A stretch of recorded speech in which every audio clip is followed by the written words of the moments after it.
So in this video, in the previous video, I introduced you electrical potential energy. Here in this video, I'm going to introduce you electrical potential, which is also known as voltage.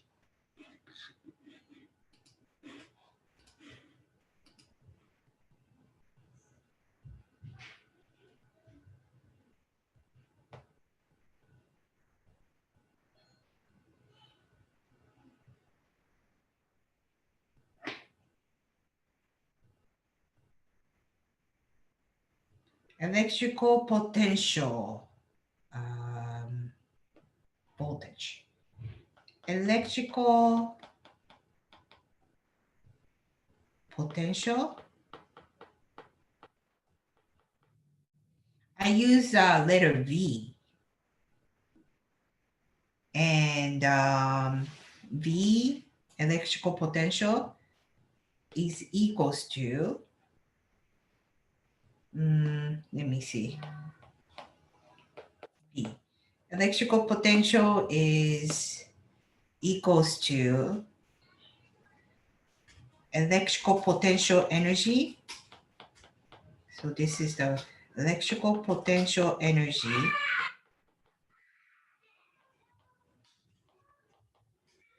per unit charge.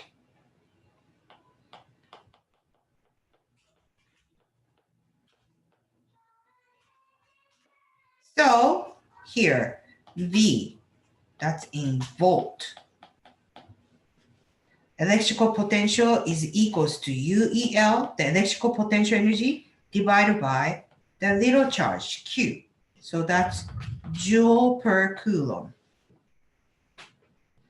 So it's a little bit similar to the field. Just this electrical field is generated, it's there by just having the one Q. Force always come in pair. You need to have two charges. Then you have an electric force with each other. And that's the one that we can measure. We can't measure electric field by itself unless you bring a force, and then we can measure. You have an electric field and an electric potential just having this big Q by itself, regardless of having the little q. So it's not dependent on this little q. It's only dependent on this big Q. So let's see. This is big Q, right? Big Q is here. And this big Q has an electric field line coming out like this, radially outward, right? So if you were to bring a test charge, then this is the test charge is counting, it's a positive, then that's going to be, it's always a positive, but that's the direction of the force fields, and magnitude of the force depends on the number of line passing per unit area. So density, right? Electrical potential energy, we mentioned in a previous video, it depends on, it's a work, how much work you do from infinity to far away to be there in the field of electric field that's created by this big Q. So this little q, right? Little q being here in the field, electric field, it's that there is possessing some kind of a potential energy. But this voltage, electrical potential, it does not depend on the charge, the little q charge. It's just imagine that this could be this little q naught can be the little q naught, or let's say it could be the little 3q naught or 10q naught, whatever that is. That's not a good one. Let me see. So let's see this little q naught here. That's brought here. When they're moved, let's say it's moved to like this, along this line, the dash line, and around this dashed line, it's the same distance from the big Q. So it's all the same distance from big Q. What do you think about the force? Do you change any force? Is there any changing force? If it's the same distance from BQ, do you do any work to move the little q, the test charge, around it with the same distance? Is there any work done if it's moved on the same height, same distance from the BQ?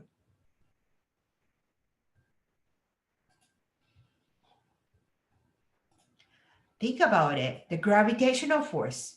You can move the heavy object or light object, but if they're moving horizontal, which means that no height change, right? No change in the distance from the earth, the ground, then there's no work done by the gravity, right? So potential energy doesn't change. It's the same potential energy. How about this? You move the little test charge that same distance from the big Q. Force doesn't change. It does not need to do any work. So there's no change in potential energy. And that's true with the little q naught, or it could be 10 q naught. There's no work change. There's no change in potential energy. And this is called equipotential line. That represents that it's the same potential at that location, right? So if you bring the big Q, 3Q naught here, they do the same potential. They have a same potential. And then if you bring the little q, it has the same potential. And that potential, you can imagine, so this location versus here. So you can have another equipotential line as long as it has the same distance from the big Q. This is going to be another equipotential line. So this is V1 and this is V2. V1 and V2, which one you think is larger?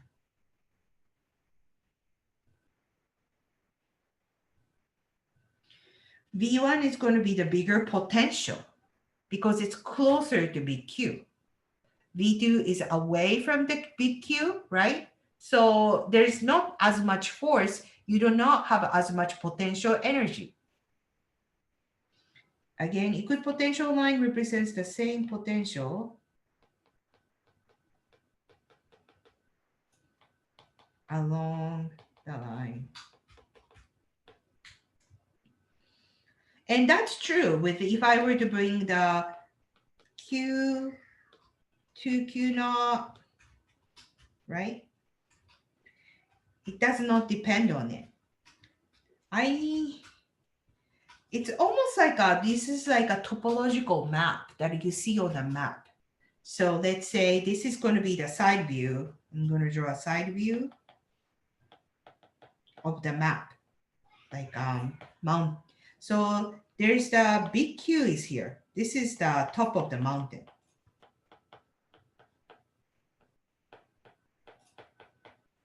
And then since it's a mountain, you have like a shape like this, right? And then this is going to be the sea level. And then there is a deep down in sea. This is the bottom of the ocean, minus Q. So minus Q is like bottom under the sea level. And then the plus Q is like a top of the mountain. Depends on the Q, you get to have a different gradient. So just because of the mountain, you have the height. You have a height. And then around here on this dashed line, it's the same height, equipotential. This is the height. That's only determined by this big Q or minus Q. This is going to be the depth. So that's going to be the depth. How deep it is from the sea level. And this is just determined by the big Q or minus Q. It's just a geographical shape. But the work you do depends on who you are, right? And then before that, also, there is a gradient that comes, right? So this is going to be the gradient. So if I were to bring an elephant,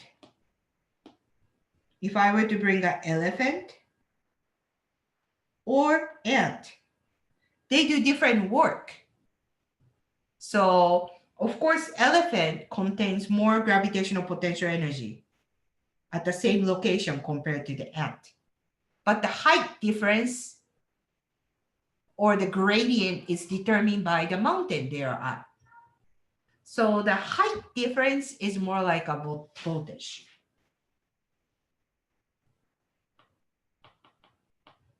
It's similar to the voltage.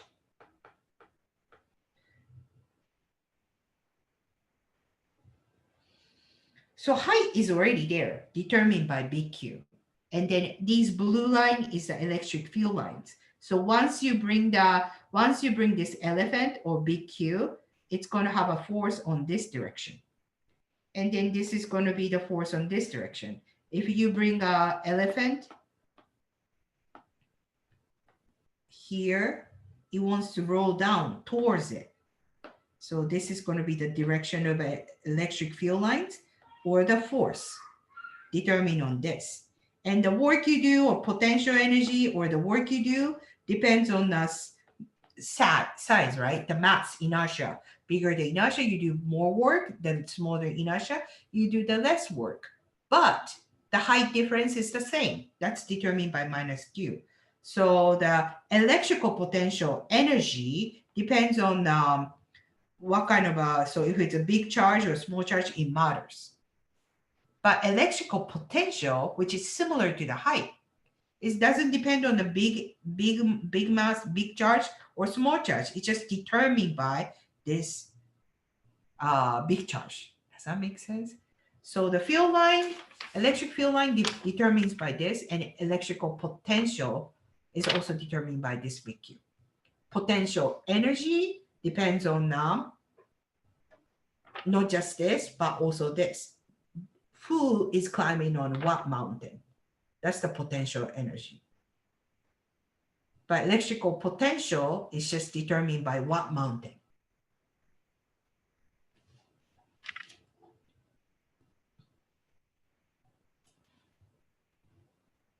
Another example is that this outlet, right? The US has it's AC, so it's not quite accurate. Alternating. So, but outlet, it typically says, we say 120 volts from the wall, right? It's 120 volts. It's voltage.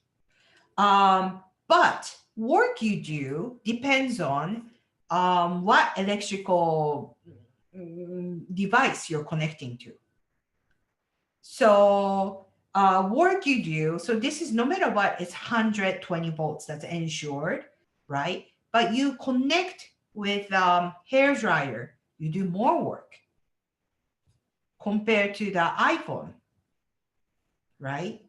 So it's 110 volts here, but then depends on what you connect, you do different work.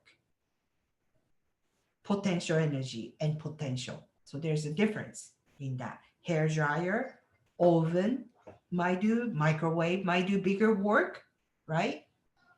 But once you do a work, the microwave or hair dryer, you need to connect to the voltage. It has to be in the field, then it does the work. Does that make sense? So here,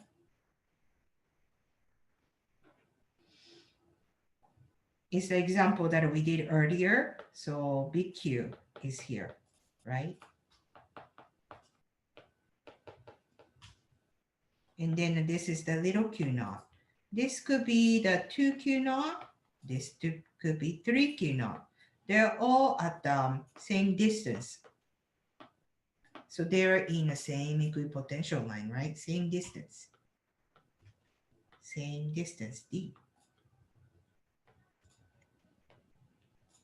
The same big Q.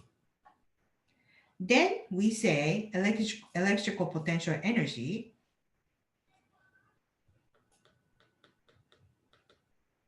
potential energy.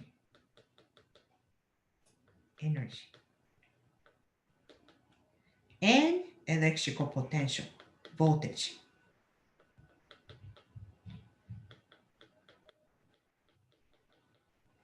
At that location where the Q naught is, there's the, with the Q naught, it's U naught. And then there's the potential voltage is V naught. And if you have a 2Q naught, that means the potential energy increases as the little Q naught increase, but the electrical potential only determined by the location from the big Q, which doesn't change. So electrical potential stays the same, but potential energy increases as the little Q naught increases.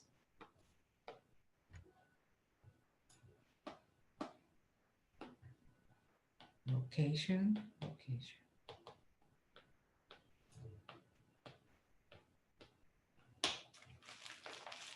right. So that's different from work. This potential voltage is different from potential energy. Work is independent of the Q naught, independent of electronic device.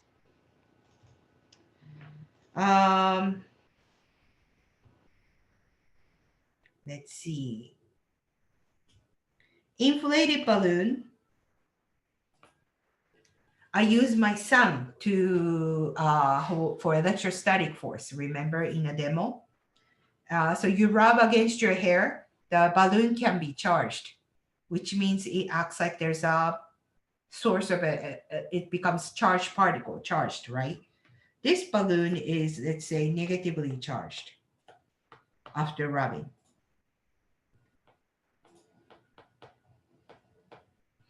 How much electrical potential? There is 5,000 volts. It's 5,000 volts. This balloon is 5,000 volts. And I use my son. Should I be worried that my son play around with the inflated balloon rubbed against his hair? He might even touch his mouth. No, I don't need to worry. It's very high voltage. Electrical outlet, 120 volts. This is 5,000 volts. But how much charge does this balloon have?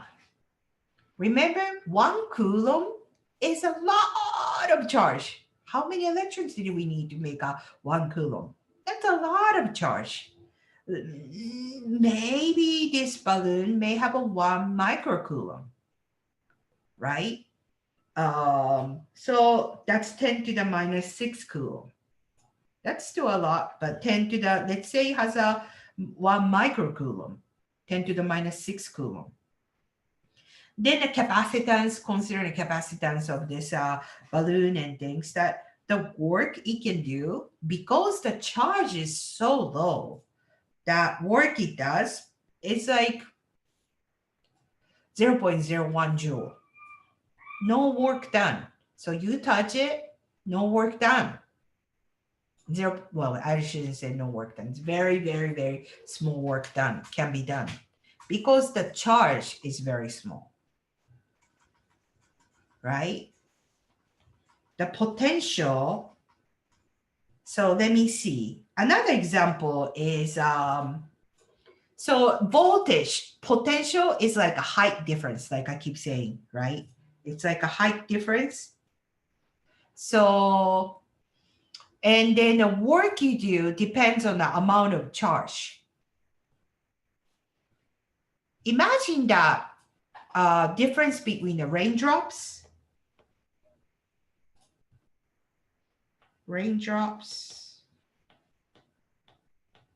versus waterfall.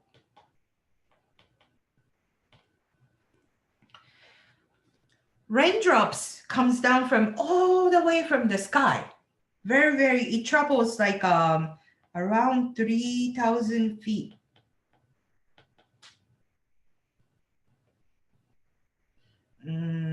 That's the bottom of the cloud. the rain cloud typically. So it's about like a 900 meter above ground. But do we need to be worried about getting hit by the raindrop? It's traveling a long distance, very big height difference, right? No, we don't need to be scared of raindrop is coming down, it's going to hit us. It doesn't do too much work. There's not too much change in potential energy because the raindrop, the droplet of water, compared to the waterfall, which is maybe fall down on the Niagara. So example of Niagara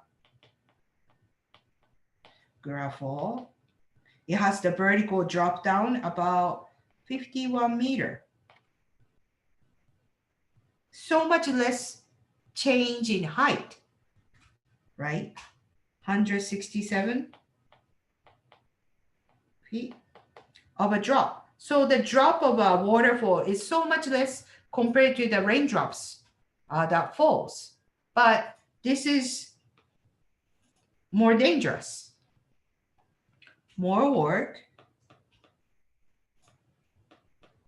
done to you, but less change in height, right?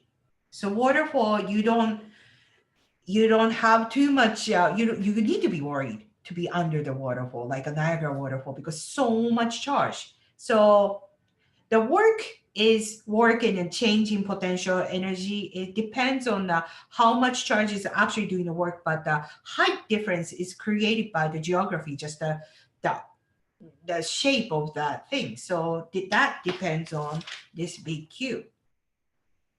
So again, the voltage depends on this. The potential energy depends on the both of this.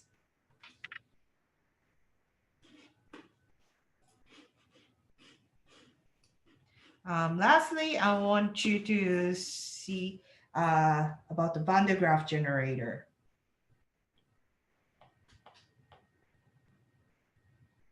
Van der Graaff generator. Oops. Generator. So it has like a Van de Graaff generator has like a big metal ball here. This is metal. And then the belt that goes around it, the rub against it. So it has it charges up. Belt. It charges up and then it has about 100,000 volts, or it can be 200,000 volts. Should a person touch the Van de Graaff generator? Should they be worried? All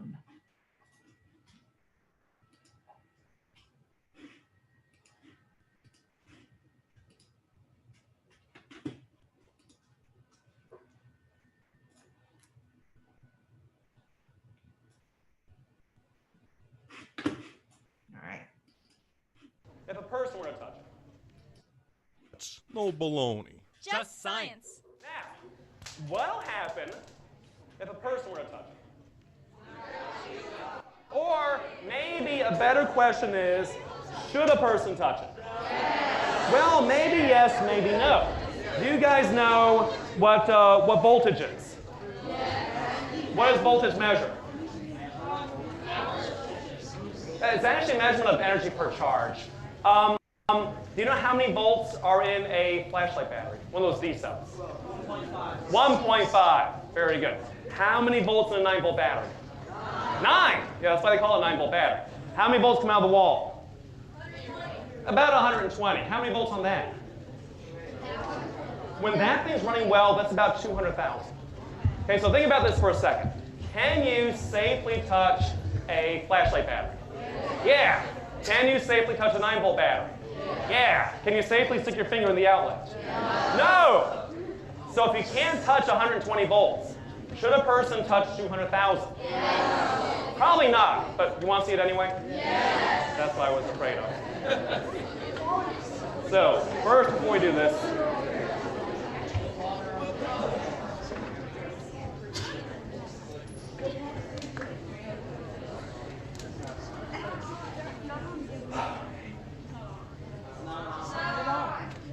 I know it's not on.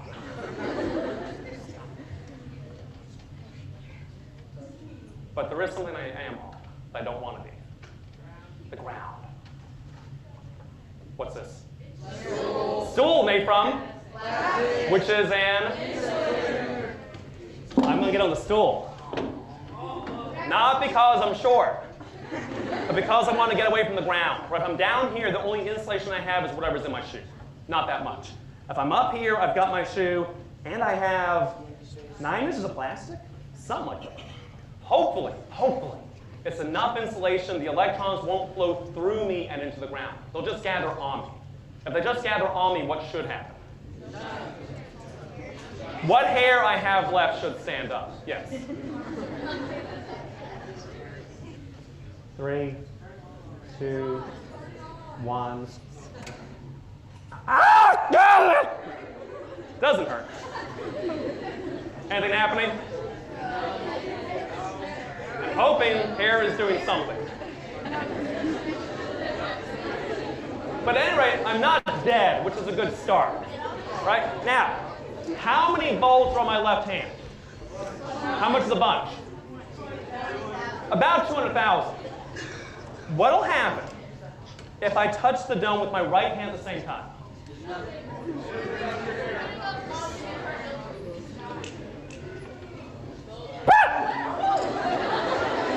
Nothing.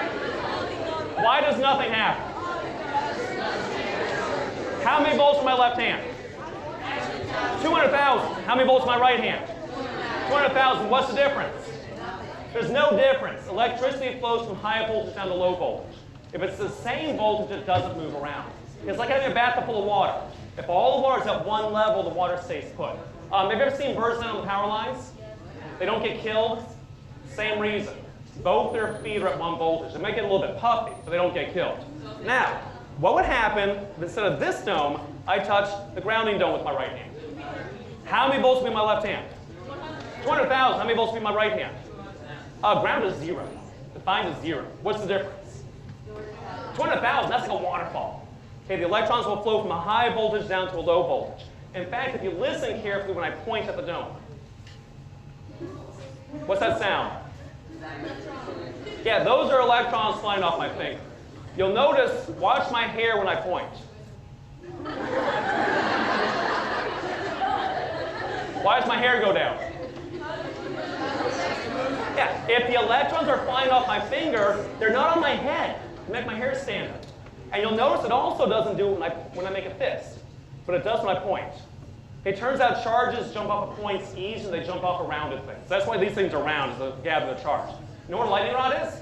Yes. What's a lightning rod? Pointy piece of metal. People think it's there to attract lightning. It's actually there to bleed charge away so lightning doesn't strike. In my pocket, I have that nail. It's like a lightning rod. If I let go of the point, if your ears are good, you can hear it whistling. If your eyes are good, you can see when I cover the point, and I let go of the point, my hair moves up and down. Don't know if you can see it, but I can feel it. I can feel it moving. It's more obvious, though, instead of pointing at the audience, if I point here. Okay, so again, why is my hair going down? I'm losing electrons. The electrons are flying off the nail to the dome. And if I get it close enough, we can actually make a little spark that we can see better if Mr. Dave turns the lights off. A little spark. Lights back on. So that little spark tells you something. For there to be a spark there, the electrons have to come from the dome through me, out the nail to that dome. If electricity is flowing through me, why am I not dead? I'm not insulated. That's the ground. I'm touching the ground. I'm not disappointed. I'm just confused. Why am I not dead? Well, I mean, if you like, I can come down here. What's my hair doing? Nothing. Where's the electrons going? Through my feet into the ground. If I get up here, I block them. So electricity was flowing through me. Why am I not dead? Again, this is not a major disappointment on my part. But why am I not dead? You know what current is? Like in a river, what does current tell you? Yeah, which way and how much? Okay, which way is the water flowing and how much water is flowing? For electricity, what does current tell you? Which way and how much? Right, is this a high current or a low current? It's low. That's why I'm not dead. There's just not that much electricity flowing through me. If this were a high current, what would happen? Yeah, I die in kind of in a gross way. Have you ever cooked a hot dog in the microwave? Ever forget to poke holes? What happens if you don't poke holes? It blows up, right? Because the water inside changes to steam and it needs to get out somehow. Well, if this were a high current, the same thing would happen to me. My blood would boil, and I'd blow up all over the room, which would be an experiment you only do one time. It's also why you don't stick your finger in the outlet. Okay, even though the outlet's only 120 volts, it's a high current. And it's really the current that gets you, and not really the voltage. Now then, what'll happen to my hair if I let go of the dome? Stay up, mostly. How come? I'm insulated. I'm insulated. There's nowhere for the electrons to go except from the water vapor in the air. If I want to get rid of it quickly, what do I need to do? I need to step off. And as soon as I step off, I get a shock through my foot, and the electrons lead me that way. By the way, this is how a lightning rod works. Here's your thunderstorm. You have a lightning rod. You bleed off the charge, lightning doesn't strike. Your neighbor doesn't have a lightning rod. They get fried. You're fine, they're not. You're fine, they're not. So that's a little bit about charges and electricity, and again, it's why our machine works in the first place. All right, so that's the end of this, the other person's video. And I guess I'll see you in the class.